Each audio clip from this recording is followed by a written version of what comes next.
Hello and welcome back. In today's video, I'm going to give you my all-time Luton Town starting 11. It's a question that I get asked all the time in my live streams. Lewis, what is your all-time starting 11 for Luton? So I'm going to give you my all-time starting 11 in today's video. Now, I remember football from the ages of like 13, 14 until now. So I've been going regularly to watch Luton games from non-league season. So all the players I am selecting in my all-time starting 11 are from non-league to present day. I don't remember anything really before the non-league days. So I'm just going to use that time frame on players I actually remember playing for Luton. Also, the formation I've decided to pick is a 4-3-1-2. Throughout my time watching Luton, we don't really play with wide attacking players, and I do believe this is going to change under Matt Bloomfield. But we've been very heavily midfield based throughout my time watching the club, so there's a lot of midfielders which I am picking in my all-time starting 11 for Luton. Please smash that like button for today's video, and also let me know down in the video comments what your all-time starting 11 for Luton would be. I'm sure we're going to get fans from different generations with different players completely in their all-time starting 11, so it'd be nice to see what your all-time starting 11 would be down in the video comments so we can just compare and look at the differences between all the comments. And if you are a non-Luton fan watching this video, please let me know down in the video comments, is there any Luton players that have stood out over the years which you've actually enjoyed watching? So who is my all-time favourite Luton Town goalkeeper? It is Mark Tyler. For me, Thomas Kaminski doesn't beat Mark Tyler. I never had an issue with Mark Tyler. Just made under 300 appearances for the football club. Helped us win promotion from non-league to League 2. I found he just had everything, Mark Tyler. Yes, he wasn't this typical modern-day footballer who can play out from the back, but he did the basics correct. And that's the most important thing for a goalkeeper, doing the basics right, and he did exactly that. Rarely made a mistake. The defence in front of him knew exactly what he was going to do. He wasn't the tallest of keepers, so he wasn't going to command the whole box. But that 6-yard box, I felt he did command. And yeah, I thought he was a solid keeper throughout his whole time at Luton. Who is my favourite left-back of all time for Luton? It is James Justin, someone who could play left-back and also right-back. Came through the academy. He actually could have played midfield as well. He was that technically good. Loved going up and down, very athletic.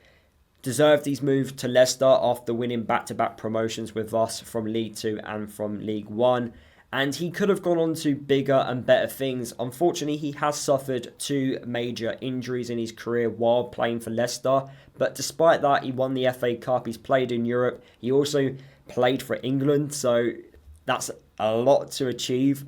A lot more than what other players achieving their football careers. It's just a shame that he got those 2 serious injuries, as I do believe he could have gone on to bigger and better things and played for an even bigger club than Leicester. But he was amazing when watching him play down on the left-hand side for Luton. And there was actually a point as well that Dan Potts was ahead of him, which was absolutely crazy at the time. Dan Potts got an injury and then James Justin came in and you couldn't drop him. That's how good he was. He took his opportunity and yeah, you just couldn't drop him because he was just performing week in, week out. So left back is James Justin, right back is Jack Stacey. Same with James Justin, back-to-back promotions, very athletic up and down on that right-hand side. He added goals and assists to his game throughout his time in a Luton shirt. We signed him from Reading on a very low fee.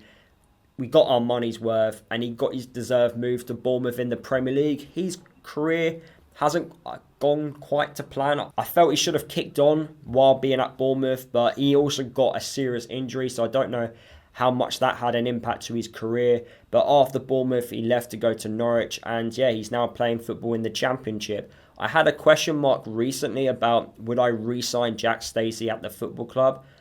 I know us as supporters, we've got this love affair about older players and previous players at the football club, but I rather we sign like the next Jack Stacey rather than the old Jack Stacey, if that makes sense, because it's not often we get the same player return back to the football club. And then my two centre-backs in the back four goes to Steve McNulty and also Tom Lockyer. Steve McNulty, for me, I loved him. If you was to look at him, you would never think he's a professional footballer. He had the beer belly, over 100 appearances for the football club, and considering his size, he read the game extremely well. There's plenty of video clips online that you could watch and just enjoy of him just showboating. That goal against Southport as well helped us win promotion from non-league to League 2. The only reason why he actually left Luton was to move closer to his family up north.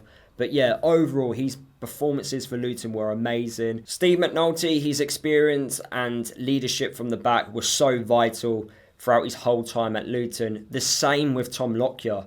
Lockyer, for me, that promotion winning season from the Championship to the Premier League, I don't think I've seen a better defensive performance over the course of a season from a player. It was that good, and he got into the team of the season in the Championship. And with what happened to him at Wembley and also at Bournemouth, it's such a shame because he was such a great player. He stepped up to the level, and to come back from Wembley and then score in the Premier League away against Everton and continue to put really good performances in, he was just amazing for us. And I do think we have missed him. And with him not being in the side, you can definitely tell there's been a massive hole that's just not been filled in terms of leadership and organisation. I wish Tom Lockyer all the best in his career. I don't know what he's going to do, whether he's going to be fit and available to play football again. Whether he'll play another game for Luton, I'm not too sure, but I do wish him all the best in his career because he's been an amazing servant for the football club. So you've heard my all-time Luton Town defence. This is my all-time Luton Town midfield, and I'm going to start off by talking about Pelly Ruddock. Yes, he does make my all-time Luton Town starting 11. Club legend, over 400 appearances for the football club, some absolute bangers along the way, multiple promotions. What he achieved at Luton was amazing. Not many players can say they have achieved what he did. And he stepped up. He wasn't everyone's cup of tea. I've spoken about that previously. But for me, I loved him, especially those early days at Luton when he would pick up the ball in the field and he would just run through the middle.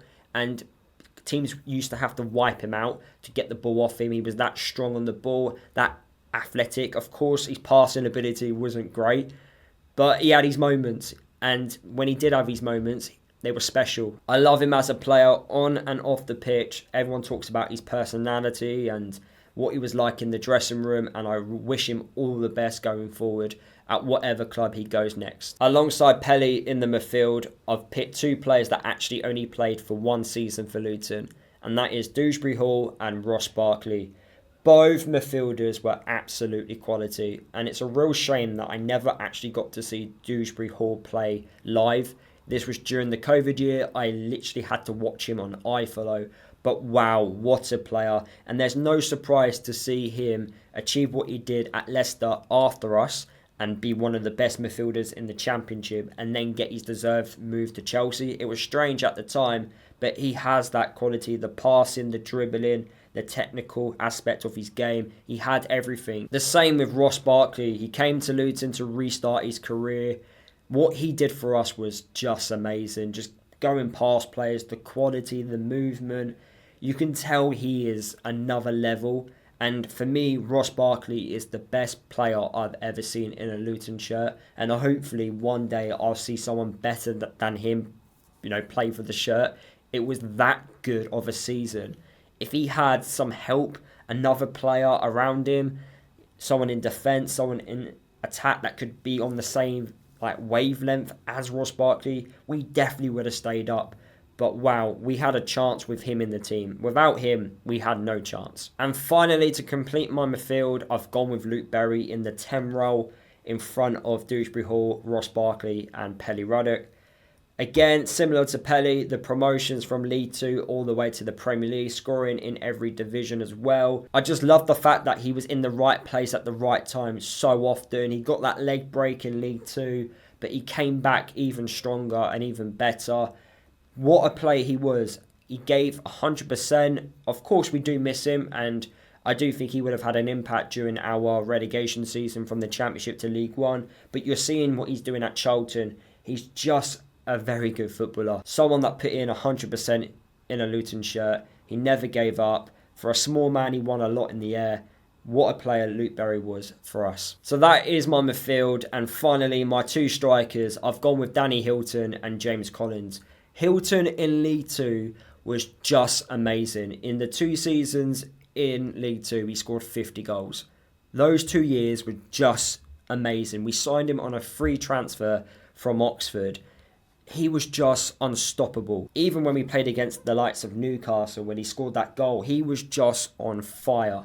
You couldn't stop him. Also, a massive wind-up merchant up top.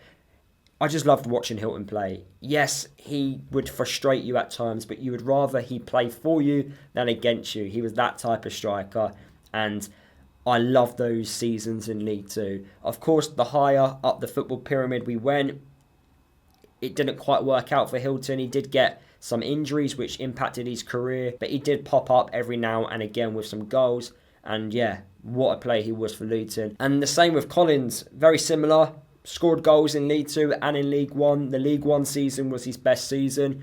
Across the 4 years he played for Luton, he hit double figures for us. His work rate was amazing. 72 goals in 183 games. I think we spent 250k on him when he was playing for Crawley. And yeah, money well spent. Because what a player he was for us. You know, the goals, that League One season was just amazing. And he got into the team of the year. Of course, the Championship was maybe a step too much for him. But even so, he hit double figures in the Championship. Especially the season which we stayed up. He hit double figures. But then the following year, Elijah came to the football club and took over from there. But Collins, those 4 years, amazing. So there you have it. That is my all-time Luton Town starting 11. All the players I've picked, I've just had a connection with when watching playing for Luton. Hopefully, going forward, I have a lot more connections with certain players because over the last, I say 18 months, I haven't felt connected towards this Luton Town squad. Only 1 or 2 of them get close. A few players that missed out on my all-time starting 11. Cameron McGeehan. I loved McGeehan, watching him play. Also, Alan Sheehan, he just missed out. Scott Griffiths in non-league. Also, Luke Guttridge as well. And also, Andre Gray. So, some players missed out on my all-time starting 11. But I thought the starting 11 that I did pick is quite good. And yeah, could give anyone a run for their money. As I said at the start of the video, please let me know your all-time Luton Town starting 11s are down in the video comments. Don't forget to smash that like button. And yeah, thank you guys for watching. I'll see you in the next one.